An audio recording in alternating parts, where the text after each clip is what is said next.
בסוף אתה רוצה שיהיו עסקים קטנים, אתה רוצה שיהיה הרבה אפשרויות. זה מייצר שוק הרבה יותר חזק, זה מייצר אפשרויות לעלויות הרבה יותר סבירות, ובסוף לעסקים קטנים יש אפשרות להיות גמישים, מה שאין לחברות גדולות.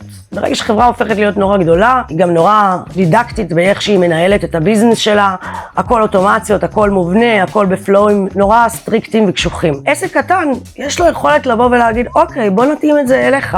והרבה פעמים זה מה שאנחנו צריכים, גם כצרכנים וגם כבעלי עסקים. מדיה דיגיטלית מאוד קרצה לי, וזו היום המדיה הכי חמה שיש, ואני באמת חושבת שאפשר להשתמש בכלי הזה בצורה מדהימה. נכון, יש לזה לא מעט חסרונות, אבל יש לזה גם כל כך הרבה יתרונות בלהכיר אנשים, בלייצר קהילות, בלאפשר חשיפה לדברים שאנשים לא היו רגילים אליהם, לתרבויות, לסגנונות, להיפתח. זה ממש יצר גלובליזציה מדהימה, ואני נורא אוהבת את זה.